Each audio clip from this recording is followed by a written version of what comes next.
kita akan bicara sebetulnya ini ada sedikit eh, eh, eh, sambungan dari kita bicarakan mengenai nafas Tuhan ya, yang menghidupkan minggu lalu ya. Nishmat Cahim kalau Anda semua kita ingat semuanya sama nafas Cahya. Nishmat Cahim itu adalah hembusan nafas dari Allah sendiri yang membuat kita bisa hidup, kita menjadi makhluk biologi sehingga kita mendapatkan nafas cahya. Nah, hari ini kita akan membicarakan mengenai hal ini. Ya. Pertama, kita akan bicara mengenai bagaimana Tuhan Yesus itu melakukan sesuatu yang sangat besar. Ya. Jadi, angin ribut diredakan. Ya. Yang mau baca, silakan yang mau baca. Siapa? Dari Markus 4:35. Pak Roy mau baca? Pak Roy soalnya ini ada nih. Pak Roy.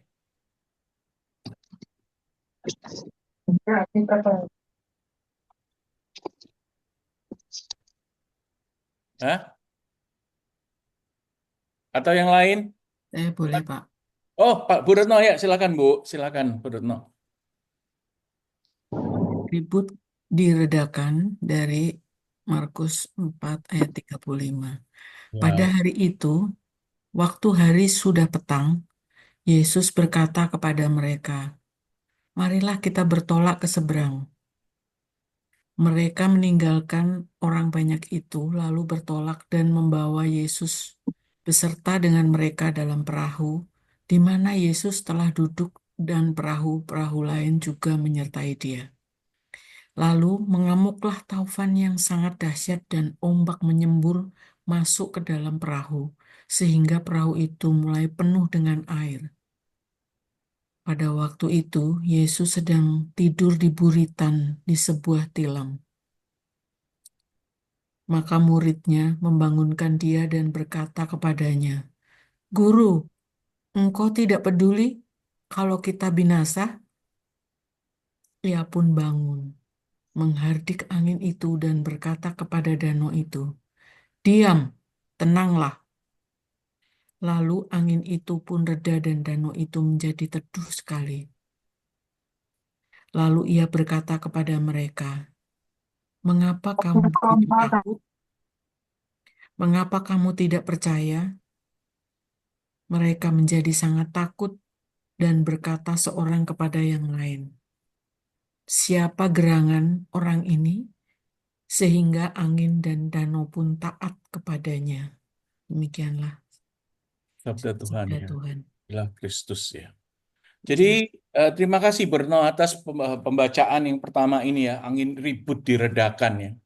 Jadi kalau kita lihat di sini ada dua hal. Yang pertama adalah murid-murid Tuhan Yesus sendiri yang di mana di dalam kekuasaan sebagai manusia dia akan menjadi takut, jadi despair, ketakutan itu yang menguasai karena apa? Tiba-tiba angin ribut di dalam danau yang biasanya tenang tiba-tiba menjadi susah karena anginnya begitu ribut sehingga perahu yang mereka tumpangi itu menjadi tidak stabil. Nah, di dalam ketakutan itu dia tidak berkuasa. Kita sebagai manusia itu tidak berkuasa.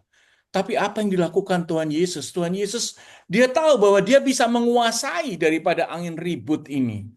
Bahkan di dalam kekuasaan yang dia punyai, itu dia bisa menghardik si angin untuk supaya bisa tenang, supaya bisa diam, sehingga kapalnya pun bisa jalan dengan baik sekali. Ya.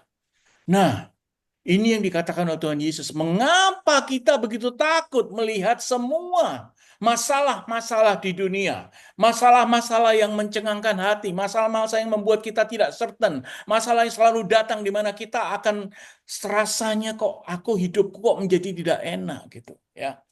Mereka menjadi kita itu yang ditanyakan. Kenapa kita menjadi takut?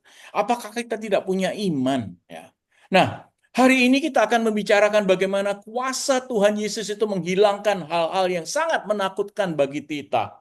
Bagaimana kuasa itu bisa menenangkan semua masalah gejolak di dalam hidup kita. Seperti yang ditunjukkan dengan perahu yang mengarungi di Danau Galilea, tiba-tiba ada angin ribut. Kuasa Tuhan pun pada waktu saat murid-murid ada di dalam perahu bekerja dan saat ini pun waktu kita bicarakan Maret tahun 2025 juga bekerja.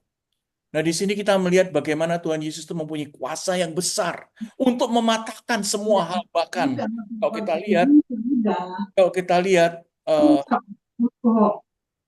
kalau kita lihat, bukan hanya angin yang ribut, tapi hal-hal yang lainnya yang bisa dilakukan ya. Meredakan badai yang barusan kita lihat pastinya. Memberi makan 5.000 orang hanya dengan 5 ikan ya, dua roti 5 ikan, 5.000 orang paling enggak yang dituliskan 5.000 orang. Mereka juga kenyang dan malam sisa-sisa. Yesus datang ke suatu pernikahan di mana di situ kehabisan anggur, dia pun bisa merubah air jadi anggur ya. Dan Yesus pun bisa berjalan di atas air. Yesus membangkitkan Lazarus yang sudah mati. Nah, pertanyaannya, kalau Yesus manusia, walaupun dia anak Tuhan, kok bisa dia melakukan hal-hal yang begitu kuasa? Nah, kekuasaan ini yang kita lihat bagaimana kok bisa Yesus itu mempunyai kekuasaan itu yang tidak dipunyai oleh manusia-manusia lain. Ya, memang benar dia adalah anak Tuhan, dia diciptakan oleh Tuhan sendiri, lahir lewat Ibu Maria dan bapaknya Yosef. Tapi kok bisa dia sebagai manusia dan dia mau dan dia kemanusiaannya itu begitu besar. Tapi dia bisa melakukan kekuasaan ini semua. Ini yang malam ini secara teologis kita akan jawab ya. Jadi kalau dengan demikian maka kita melihat kekuasaan Yesus di mana? Ada 3 hal yang dia kuasai. Nomor 1, dia adalah penguasa alam, di mana dia pencipta dan pengendali alam semesta. Minggu lalu kita akan bicarakan ya, bagaimana Tuhan sendiri, Yahweh Elohim, memberikan nishma cahyim, artinya apa? Menghidupkan nafasnya. Apakah Tuhan Yesus ada di sana? Ada. Karena Tuhan Yesus adalah bagian daripada Yahweh Elohim di perjanjian lama. Maka karena dia bisa menggembuskan nafasnya dan dia bisa menjadi Tuhan sendiri, maka dia menguasai alam.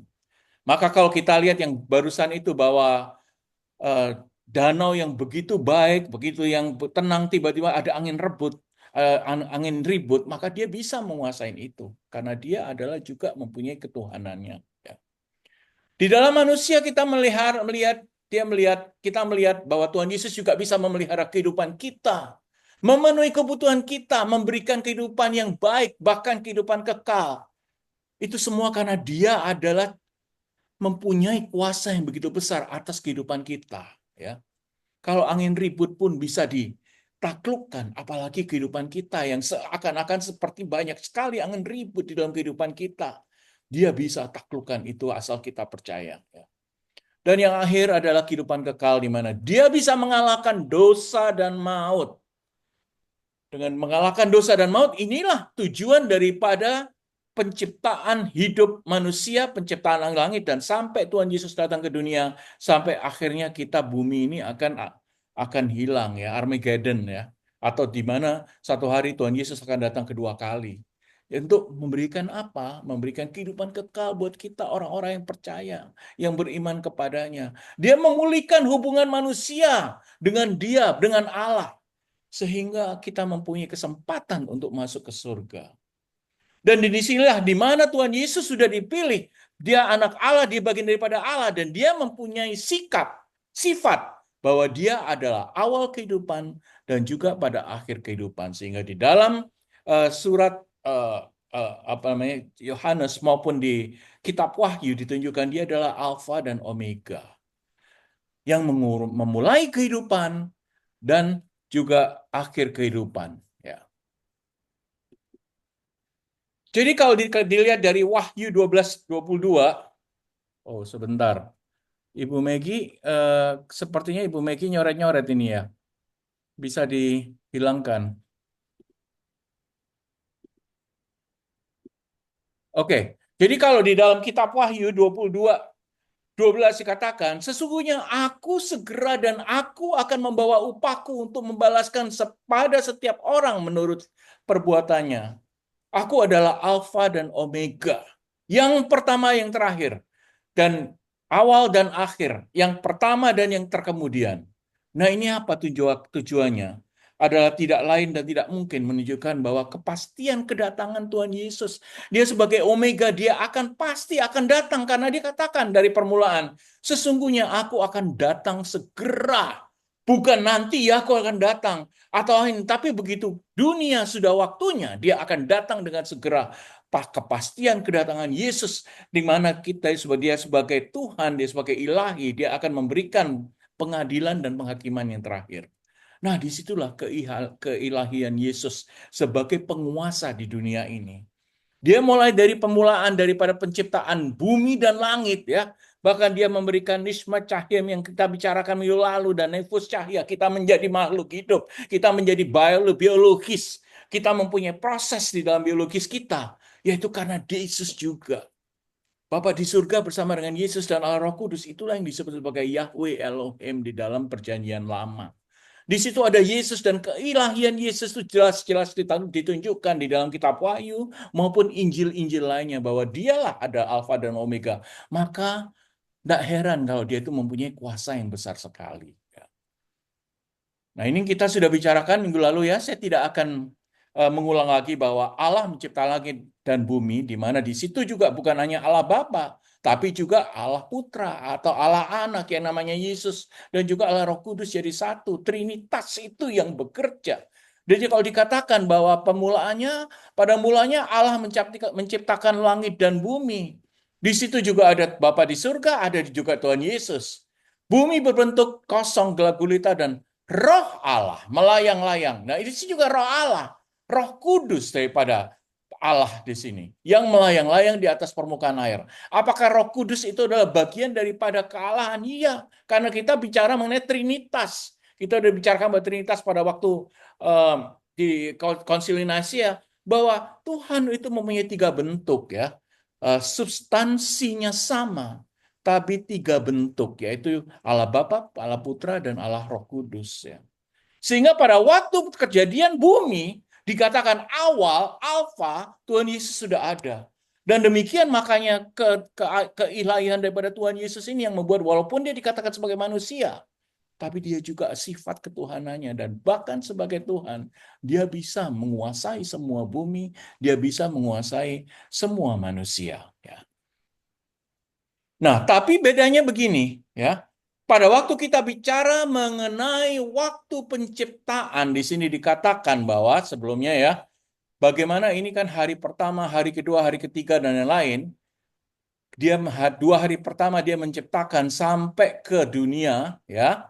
Jadilah terang, itu adalah apa namanya, terang jadi siang, ya, malam menjadi gelap dan lain-lain. Tapi yang kita pastikan bahwa waktu penciptaan itu beda dengan waktu kita. Satu hari Tuhan tidak sama dengan satu hari kita.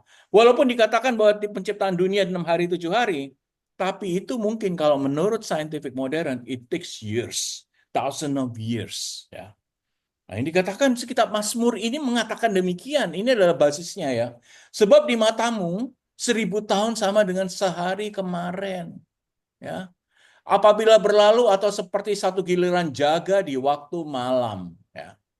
Tuhan tidak terbatas oleh hitungan manusia. Tuhan tidak terbatas oleh waktu-waktu kita. Sehari, detik, menit, kemudian jam, hari, bulan, tahun. Dia tidak terbatas oleh kita hanya ciptaan ya. 1000 tahun bagi Tuhan seperti satu hari. Menandakan kekekalannya. Begitu besar kuasanya sehingga dia mempunyai cara untuk dia melakukan sendiri. Dan dia akan lakukan dengan waktunya sendiri. Dan apa yang dituliskan di dalam kitab Mazmur 90 ayat 4 juga ditandaskan oleh surat Petrus ya, Rasul Petrus. Dikatakan, tetapi saudara-saudara yang kekasih, yang ini tidak boleh kamu lupakan. Satu ini, yaitu bahwa di hadapan Tuhan, satu hari sama dengan 1000 tahun. Dan 1000 tahun sama dengan satu hari. Artinya apa? Waktu Tuhan dikatakan oleh Santo Petrus di situ yang ditulis di dalam bukunya Petrus, tidak sebanding dengan waktu manusia. Jadi waktu kita adalah beda dengan waktu Tuhan. Dan ini menunjukkan bahwa Tuhan pakai waktunya dengan sesukanya dia, dan waktu Tuhan adalah selalu yang terbaik, tidak mau tergesa-gesa menurut seperti kemauan yang ada dalam diri kita. Kok saya nggak bisa mencapai ini ya? Saya mengharapkan ini Tuhan, saya doa, terus kok Tuhan nggak pernah balas saya, tidak pernah menjawab saya. Karena apa? Karena waktunya beda dengan kita. Rencananya kita tidak bisa atur. Dia adalah Tuhan kita. Dia mempunyai kekuasaan sendiri untuk melakukan apapun di dunia terhadap apa yang kita maui. Dan kadang-kadang tidak sinkron antara kemauan kita dan kemauan Tuhan. Dan itulah ada perbedaannya. Kalau waktu Tuhan disebut sebagai kairos, ya. Di dalam bahasa Yunaninya adalah kairos, ya. Jadi dia tidak mempunyai kronologi seperti yang kita punya di manusia. Di mana dia akan melakukan sesuatu, dia menentukan bahwa dia akan berbuat sesuatu, itu adalah waktunya dia. Kita tidak punya hak untuk mengubahnya, kita tidak punya hak untuk meminta-minta saat ini juga kasih aku Tuhan. Dia yang berhak untuk mengatur hidup kita. Disitulah kuasa Tuhan. Tapi kalau waktu kita, itu namanya waktu kronologis atau kronos. Satu kairos waktu Tuhan, waktu kita manusia ciptaannya adalah kronos. Nah kalau kronos ini waktunya yang waktu kita rasakan. Yang kita bagi-bagi secara nalar kita, yaitu ada detik, jam, kemudian hari, bulan, dan seterusnya. Dan itu ada linear, ya, linear. Jadi kalau waktunya Tuhan, kairos, itu melebihi dari linear. Tidak juga asimptotik, tidak juga. Tapi di antara asimptotik dan linear itu apapun yang Tuhan maui, silakan. Karena itu bukan hak kita untuk mengaturnya. Ya. Nah, di sinilah waktu perbedaan waktu. Ya. Dengan kekuasaan, dia bisa mengatur semuanya. Ya. Oke. Nah, kalau gitu, waktu penciptaan 6 hari itu apa memang benar-benar 6 hari? Dengan demikian kita menginterpretasikan 6 harinya Tuhan dan 7 hari Sabat itu beda dengan hari manusia. Karena itu adalah waktu yang tadi yang tidak linear. Maka dikatakan di dalam kepercayaan orang-orang Yahudi ada tahun Yobel atau Jubili ya. Sekarang kalau gereja Katolik kan jubilium kan. Nah ini setiap 50 tahun seluruh Israel merayakan tahun Yobel. Nah tahun ini 2025 masuk tahun Yobel. Waktu pembebasan pemulihan ya. Ini dilihat dari imamat mencerminkan konsep waktu ilahi dengan momen pemulihan besar ya. Makanya di sini dikatakan bahwa tahun ini, jubilium ini, kita kalau bisa itu bisa lebih suci agar tidak bisa, agar hubungan kita dengan Tuhan itu bisa terjaga. Ya, yaitu karena ini hubungannya adalah jubili ini, tahun Yobel 50 tahun. Ya. Kemudian dikatakan, nah kembali lagi, ada lagi kepercayaan orang Yahudi. Di dalam kitab Daniel dikatakan bahwa ada nubuatan dari Nabi Daniel mengatakan bahwa 70 kali 7 masa menggambarkan hitungan waktu yang simbolis menuju kedatangan Mesias. Makanya pada waktu Tuhan Yesus ditanyain, berapa kali aku harus memaafkan saudaraku yang berbuat salah kepadaku? Apakah 7 kali? Tuhan Yesus gak bilang demikian. Tidak cukup 7 kali, itu masih 7 kali 70 kali. Artinya apa? Itu bukan hanya 490 kali yang ditentukan, tapi justru besaran itu menunjukkan bahwa kamu tidak boleh hanya sekalipun memaafkan, tapi justru kalau dia berbuat salah, kamu harus setiap saat untuk memaafkan. Nah itulah tujuannya daripada Tuhan Yesus ngajarin kita, supaya kita gampang sekali untuk memaafkan, gampang sekali untuk menerima bahwa orang lain itu tidak perfect, dan gampang sekali membuat hubungan berdasarkan kasih yang diajarkan oleh Tuhan Yesus. Nah itu dasarnya dari mana? 7 kali 70 kali dari kitab Daniel 9, 24, dan 27 ini. Menunjukkan bahwa hitungan waktu yang simbolis artinya kita tidak bisa dengan 7 kali 70, 490 tahun lagi Tuhan Yesus datang pada zaman itu. Tidak. Justru menunjukkan bahwa kita akan harus berpasrah kepada Tuhan, bahwa dia akan datang setiap saat, tidak hanya 490 tahun, tapi bahkan 7 kali 490 tahun. Kita tidak akan tahu karena itu adalah waktunya dia, Kairos. Waktu kita yang kita pikirkan secara nalar itu Kronos ya. Nah, dan banyak lagi yang lain ya. Wahyu juga mengatakan, kitab Wahyu bicara pemerintahan Kristus selama 1000 tahun ya. Ini adalah waktu simbolis ya. Ini juga ada karena Allah Roh Kudus yang memberikan kepada Yohanes sebagai penulis daripada kitab Wahyu. Itu adalah waktu Tuhan lagi juga, Kairos. Bukan benar-benar 1000 tahun. Nah, ada orang-orang yang mempercayai bahwa ini benar-benar 1000 tahun. Kalau dengan demikian maka akan kiamat ini. Tidak, buktinya tahun 2020, 2012 di situ ada gereja-gereja tertentu yang percaya 1000 tahun ini dunia akan kiamat juga. Tidak ada kiamat, tidak apa-apa karena dia salah menghitung, karena perhitungan Tuhan itu adalah Tuhan menggunakan waktu kairos, sedangkan kita berpikir secara kronos. Oke, ini yang kita sudah bicarakan ya kemarin ya. Saya nggak akan mengulang lagi ya. Nah, ini yang penting ya. Di dalam kejadian kedua, kita kejadian 21 dikatakan bahwa demikianlah diselesaikan langit dan bumi dan segala isinya. Ya. Vekuyu, ya. Vekuyu ini artinya menyelesaikan, menggenapkan. Artinya apa? Dia sudah menyelesaikan, dia sudah mempunyai desain dan dia ikutin. Tuhan sudah mempunyai desain dan dia ikutin. Dan berdasarkan rancangan yang begitu sempurna dan lengkap. Itulah kekuasaan Tuhan. Pada waktu dia melakukan sesuatu tidak akan sembrono. Dia tidak akan tanpa rencana. Dia tidak akan tanpa rancangan. Dia tidak akan pokoknya kelar. Tidak. Tapi semua yang dia kerjakan itu selalu dirancang dengan baik sekali. Kekuasaan yang ada dalam diri Tuhan adalah merancang dan memastikan bahwa apa yang dilakukan, penciptaan langit dan bumi, penciptaan manusia adalah sempurna dan lengkap. Dengan demikian pada waktu kita bicarakan mengenai nishmat chayim, di mana hembusan kepada setiap dari kita kepada paru-paru kita, itu menunjukkan bahwa kita itu dilahirkan secara sempurna. Kita dilahirkan secara lengkap. Nah, kadang-kadang kita kok masih punya sakit ini, sakit itu. Itu karena apa? Bukan karena Tuhan tidak menciptakan dengan sempurna lengkap. Tapi karena kita, gaya hidup kita.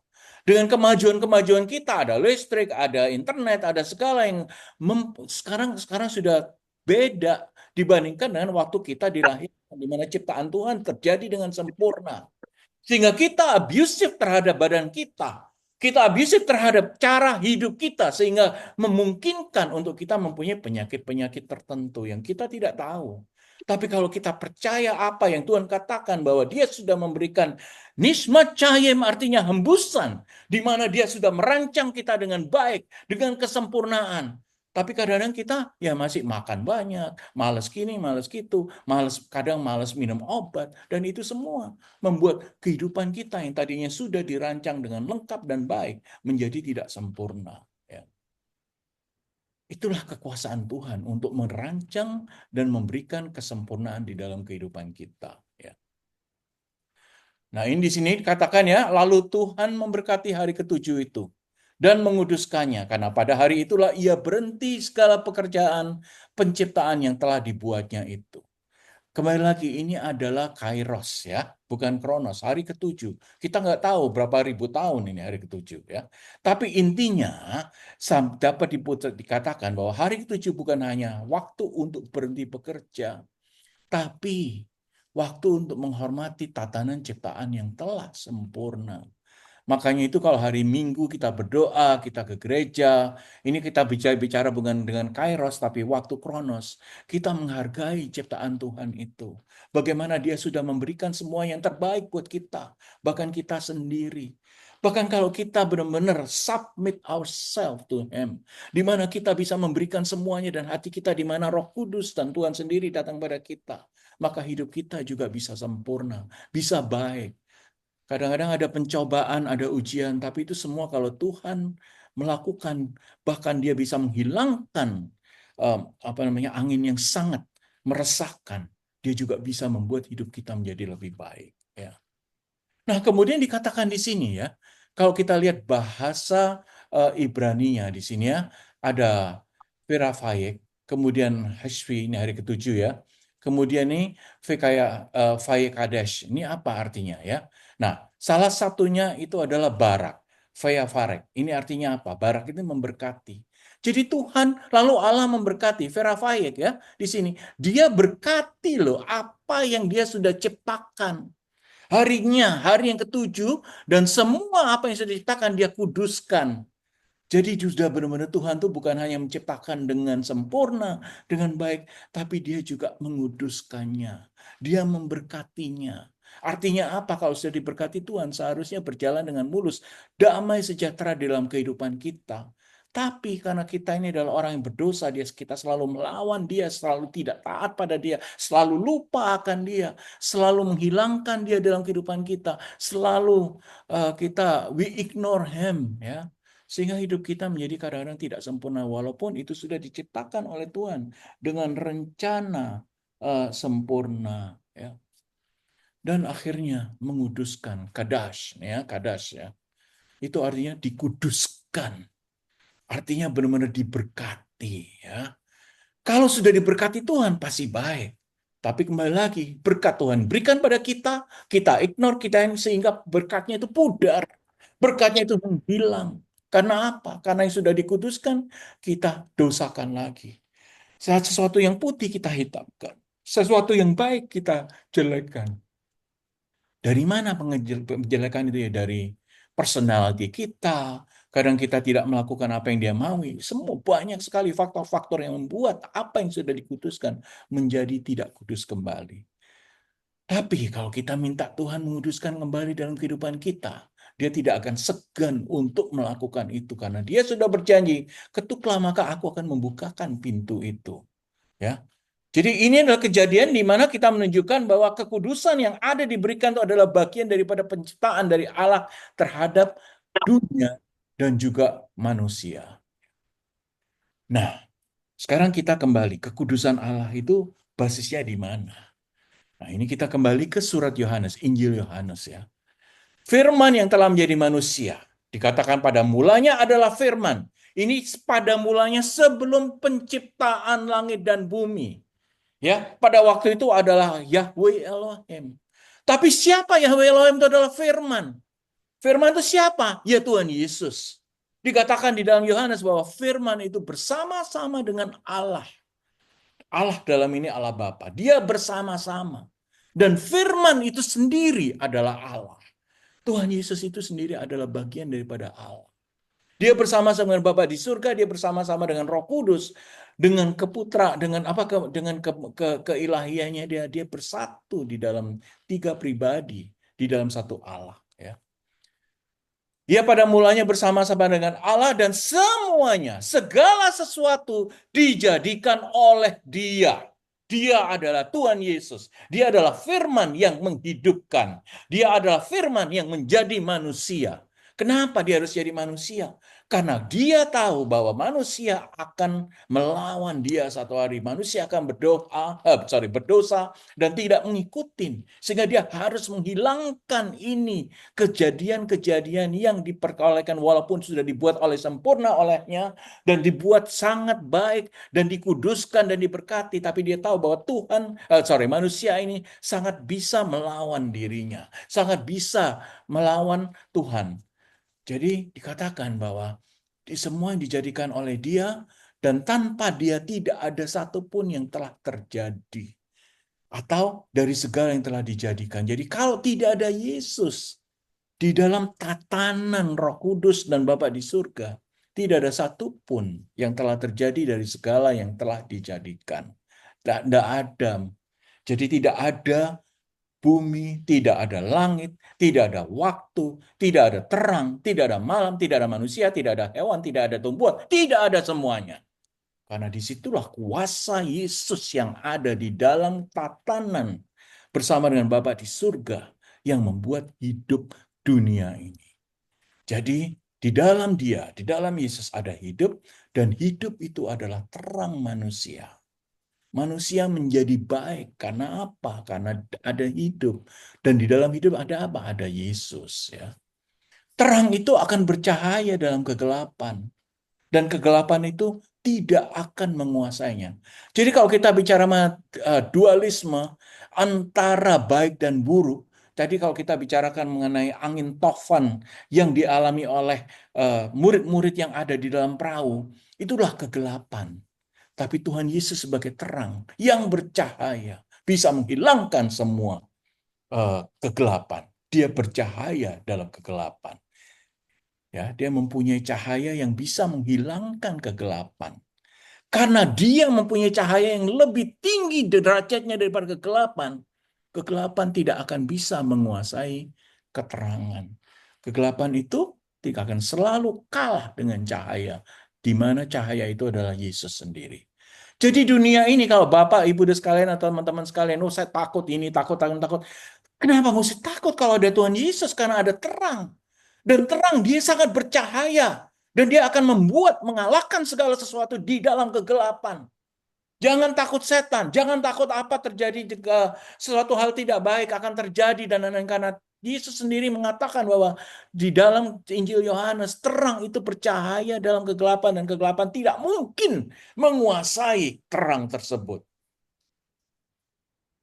Apapun juga di dalam dunia ini yang tidak menghasilkan yang baik bukan berasal dari Tuhan.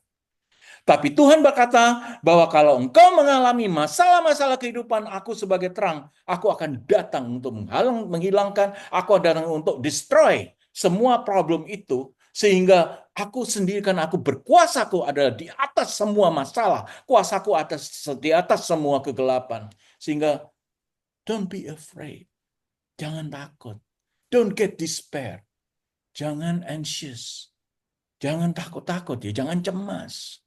Karena Tuhan selalu ada dikatakan nih, terang itu selalu bercahaya dan cahaya itu akan selalu mengatasi kegelapannya. Dan karena itulah dikatakan bahwa Tuhan Yesus firman yang menjadi manusia. Dia juga menjadi firman yang kekal. Karena dia adalah permulaan, ya pada permulaan ada firman, Alfa. Dan akhirnya dia menjadi Omega yang akhir. Jadi ada hubungannya alfa dan omega. Kalau tidak ada permulaan, tidak akan ada akhiran. Ya. Jadi semuanya dia dalam satu kesatuan tanpa bisa dipecah-pecah. Kehidupannya maupun keilahiannya. Dia ada dari permulaan, sebelum dunia ada, dia akan selalu ada. Pada waktu satu hari dunia mungkin akan hancur. Yesus selalu ada. Kita tidak ada, dunia yang tidak ada, apa yang kita miliki, rumah, semua akan tidak ada. Tapi Yesus akan selalu ada. Karena kuasanya yang membuat awal dan akhir. Kuasanya yang membuat kehidupan di dalam manusia ini. Seperti yang ditunjukkan di dalam Yohanes 1:1. Permulaan adalah firman. Dan firman itu bersama Tuhan, bersama Allah. Dan dia adalah Allah. Ya. Nah, kembali lagi, karena siapa ya? Yesus yang menciptakan. Ya. Yesus yang memelihara, dia menciptakan. Sehingga apa yang terjadi? Kalau kita takut, maka kita akan submit kepada kegelapan. Dan kalau kita takut, maka kita tidak percaya bahwa Yesus adalah Alfa dan Omega. Yesus ada di dalam Allah dari permulaan, awal, sampai akhiran. Yohanes 1:45 mengatakan, di dalam dia, di dalam Yesus ada hidup. Dan hidup adalah terang manusia. Terang itu yang bercahaya dalam kegelapan dan kegelapan itu tidak menguasainya. Ya. Di dalam Wahyu juga dikatakan, dan kota itu tidak memerlukan matahari dan bulan untuk menyinarinya. Kenapa? Karena dia sudah tersinari oleh Tuhan Yesus sendiri, yaitu anak domba Allah sebagai lampu daripada kota. Nah, kalau kita bandingkan kota ini dengan kehidupan kita, bahwa kita akan selalu diterangi oleh Allah. Karena apa? Ada anak domba di dalam diri kita yang kita selalu bisa undang untuk memastikan bahwa cahaya yang terang selalu menerangi hidup kita. Ini benar-benar pesan yang dahsyat, benar-benar pesan yang sangat basic di dalam Kristiani, di mana kita harus percaya kepada Tuhan Yesus. Dan Tuhan Yesus akan selalu datang di dalam kehidupan kita sebagai terang yang membawa cahaya di dalam kehidupan kita. Dan kalau kita hidup di dalam terang sebagai anak-anak terang, sebagai anak-anak Allah, maka kita akan selalu menang. Menang dalam kehidupan, menang dalam pertarungan, menang dalam apapun juga. Dan kadang-kadang kemenangan itu bukan berarti harta benda kita meningkat. Ya kita syukuri apa yang kita punyai. Tapi justru yang penting adalah hidup yang sangat damai dan sejahtera. Kalau kita mendapatkan damai dan sejahtera, itu artinya kesejahteraan itu berasal dari terang. Yang berasal dari Tuhan Yesus sendiri. Walaupun kadang-kadang kehidupan kita itu mengalami gonjangan, mengalami problem seperti yang kita baca tadi, perahu yang tadinya baik, tiba-tiba ada angin ribut, perahunya menakutkan buat diri kita. Tapi kalau kita percaya bahwa ada Tuhan Yesus, maka ada terang dalam kegelapan. Jangan takut, karena Tuhan Yesus selalu akan ada. Tuhan Yesus akan membantu kita. Ya. Nah ini mengapa Tuhan Yesus mau? Ya karena memang dia selalu ada untuk menggenapi rencana Allah. Rencana Bapa di surga. Dia datang kepada manusia, saat ini pun kalau kita undang, dan saya yakin bahwa malam hari ini dia juga kalau kita undang dan kita sudah datang di dalam diri kita, berupa Allah Roh Kudus dan Tuhan Yesus sendiri yang mengajarkan ini pada kita. Kita percaya bahwa Tuhan Yesus mempunyai rencana untuk diri kita masing-masing yang sudah direncanakan juga bersama Bapa, dan itu akan digenapi di dalam Tuhan Yesus sendiri. Dan kuasa-kuasanya itu yang memungkinkan. Makanya kuasanya itu kekal. Kuasanya tidak dilekang atau dibatasi oleh waktu hanya di awal saja. Tidak. Kuasanya itu dari awal sampai akhir. Di mana satu hari kita tidak akan melihat lagi dunia ini, yang ada hanya Bapa di surga Tuhan Yesus, dan kita akan menjadi roh. Dan disitulah kita akan bersama-sama dengan Dia. Ya. Jadi kalau kita lihat di sini, bahwa konsep kekekalan, saya akan teruskan ya, konsep kekekalan dan kuasa Allah itu adalah tema sentral dari teologi Kristiani yang kita percayai. Di mana konsep sentral ini memastikan bahwa kita mempunyai dan mengerti sifat Allah sebagai Tuhan yang tidak terbatas, tidak dibatasi oleh apapun, tidak dibatasi oleh waktu, tidak dibatasi oleh tempat, tidak dibatasi oleh ruang. Dia tidak terbatas dan berkuasa penuh terhadap ciptaannya, terhadap bumi, dan termasuk terhadap kita. Ya, sebagai hembusan nafasnya, atau yang disebut sebagai nemes cahaya, ya, nisma cahaya. Ya, dia berkuasa atas hidup kita. Ya. Nah, sekarang kalau kita nanya, apa aplikasinya ini ya?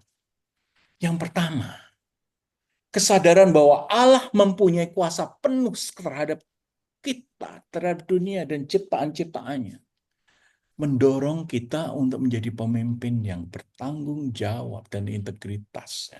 Nah ini tadi kita bicarakan bagaimana sekarang ini dunia makin kacau, orang paling makin lama makin jahat, bahkan pejabat-pejabat pun bisa menjadi jahat, orang-orang yang sudah dipilih melalui pemilihan umum pun bisa menjadi jahat.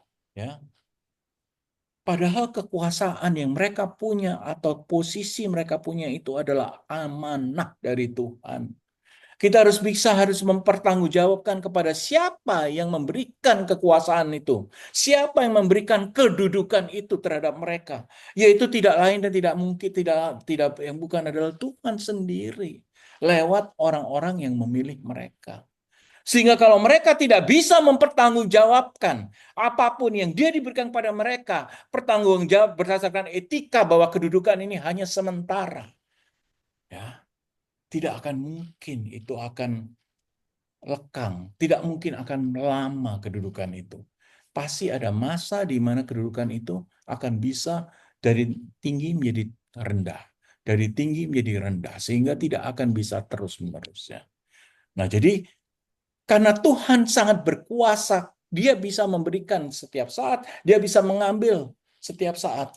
Kalau kita mempunyai posisi atau kedudukan satu apapun, dimanapun juga, kita tanggung jawabnya sama Tuhan yang Maha Kuasa. Karena Allah mempunyai kuasa penuh setiap dari kita. Ya. Nah, apalagi yang berikutnya adalah etika. Bumi dan langit diciptakan oleh Tuhan Yesus sendiri, Alfa dan Omega. Artinya kalau kita we don't take care of the ecosystem in our earth, artinya kita melawan kehendak Tuhan. Maka banyak sekali krisis lingkungan, banjir, kebakaran, apapun juga itu karena olah manusia, karena mereka sudah tidak percaya sama Tuhan dan mereka tidak mau lagi ngikutin apa yang Tuhan maui. Karena kalau mereka pun mempercayai dan mereka masih mengikuti apa yang Tuhan maui, kalau ada masalah itu masih bisa dibetulkan. Tapi kita ingat bahwa kalau kita tidak mengikuti apa yang Tuhan sudah buat dengan sempurna, dengan baik, dengan desain yang baik dan sudah diberkati olehnya, and we abuse the environment. Ini artinya satu hari Tuhan yang punya kuasa juga akan satu hari dia akan marah kepada kita karena kita tidak menjaga ciptaannya. Ya. Jadi etika lingkungan adalah salah satunya. Tadi kepemimpinan, kedua etika lingkungan. Dan yang ketiga adalah kepedulian terhadap teman-teman kita, saudara-saudara kita, komunitas kita. Itu kepedulian sosial kita. Karena apa? Karena kuasa Allah kembali memungkinkan untuk kita mempunyai teman, kuasa Allah memungkinkan untuk kita mempunyai komunitas, kuasa Allah memberikan kita tanggung jawab kepada sesama manusia. Sehingga tercapai yang dia mau, yaitu keadilan sosial, keadilan bagi semua orang. Dikatakan di dalam Matius 25, ya, siapakah saudara-saudaraku? Di dalam pemisahan kambing dan domba, Tuhan Yesus katakan, apabila engkau take care of the least brother of yours, orang-orang yang derajatnya di bawah kamu, itu kamu sudah menata kehidupanku. Itu engkau sudah berguna, engkau sudah melakukan sesuatu buat aku. Engkau sudah melakukan keadilan sosial bagi orang-orang yang membutuhkan. Jadi kita tidak tebang pilih, kita tidak milih-milih orang yang kita mau, kita tidak menurut hati nurani, hati kita, oh saya pengen ini, pengen itu, jadi pilih kasih. Tidak. Justru Tuhan mengatakan kalau engkau membantu orang-orang yang di bawah kita, orang-orang yang tidak punya, orang-orang yang membutuhkan, kadang-kadang juga orang yang punya harta tapi juga membutuhkan kasih kita. Nah itu yang Tuhan katakan. Karena Tuhan juga berkuasa penuh kehadapan kita dan dalam kehidupan kita. Kalau kita tidak melakukan kuasa itu, dia akan marah juga. Dan disinilah komunitas yang sangat inklusif di mana Tuhan mau kita berkorban untuk itu. Kita melakukan sesuatu untuk kepedulian sosial demi sesama kita. Nah disitulah kuasa Tuhan bekerja. Kuasa Allah yang begitu besar. Yang dia menciptakan semuanya, tidak hanya bumi, tapi juga sesama kita. Harus kita hormati. Ya. Ini 3 hal yang sebetulnya ada banyak lagi yang saya pikirkan, tapi cukup malam hari ini 3 hal ya. Misalnya dalam kepemimpinan, etika lingkungan, kepedulian sosial ini adalah pengejauhan. Jadi ini adalah this is something that we have to do, yang we have to think, karena kuasa Allah yang begitu besar, ya, yang mendominasi hidup kita, ya. Sehingga kalau kita lihat kekekalan dan kuasa Allah itu bukan hanya konsep. Bukan konsep teologis yang ditulis oleh manusia, tidak. Tapi justru dia menjadi pedoman praktis yang relevan dan sangat bisa diaplikasikan dalam kehidupan modern. Asal kita ingat bahwa Tuhan sangat berkuasa, dia mempunyai kemungkinan untuk menciptakan dunia dan kita adalah ciptaan-ciptaannya dan kita dihembuskan. Nishma cahim artinya hembusan nafas Allah di dalam tubuh kita sehingga kita bisa menjadi makhluk hidup yang sempurna yang didesain oleh dia. Itu adalah karena kuasa Tuhan. Kuasa Allah yang diberikan karena kasihnya kepada kita.